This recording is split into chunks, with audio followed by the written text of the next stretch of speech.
L'édition nuit, bonsoir. Merci à vous de nous suivre sur France 24 et France Info. Voici les titres du journal. Jour 1 après l'annonce des droits de douane réciproques. Et c'est donc l'incompréhension et les incertitudes qui règnent après l'annonce des droits de douane américains, des mesures qui sonnent la fin de la mondialisation un peu partout dans le monde. Les marchés financiers ont d'ailleurs été chamboulés. À Wall Street, la sanction a été particulièrement sévère. Preuve d'investisseurs qui doutent de la stratégie américaine avec des perspectives de croissance assombries dans un monde aux barrières commerciales. Et Gaspard de Florival. Et ces droits de douane, c'est du jamais vu depuis plus d'un siècle. Entrave au commerce mondial, coûteux et masochiste, selon un ancien ministre des Finances de Bill Clinton. Mais Donald Trump pense toujours que ce n'est qu'un mauvais moment à passer. Écoutez-le s'exprimer encore ce jeudi dans l'avion pour la Floride. Quelle réaction européenne? Il n'est pas trop tard pour négocier selon Ursula von der Leyen. Et puis le commissaire européen au commerce va s'entretenir ce vendredi avec ses homologues américains.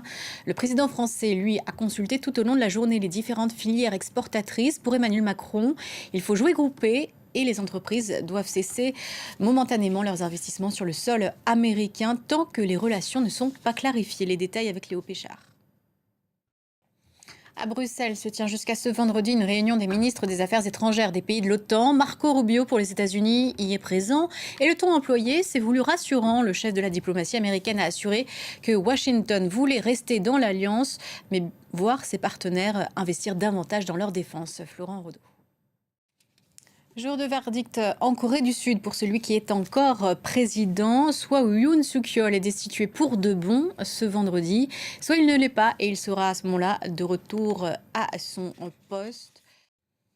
5 ans après le Covid, un rapport français de l'Académie de médecine était censé faire la lumière sur l'origine du virus, fuite d'un laboratoire ou transmission de l'animal à l'humain.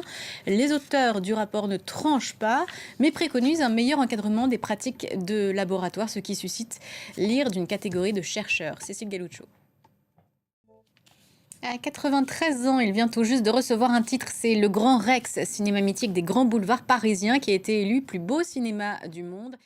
Et puis la météo est clémente en Europe en ce moment, c'est le début du printemps, c'est aussi le temps de la floraison des tulipes. Des centaines de milliers de visiteurs sont attendus aux Pays-Bas. Certaines régions sont recouvertes à ce moment-là de tulipes multicolores. Un spectacle magnifique. Olivier Fessol nous emmène dans les allées de l'un des jardins les plus célèbres du pays. Fin de ce journal, prochaine édition dans 15 minutes.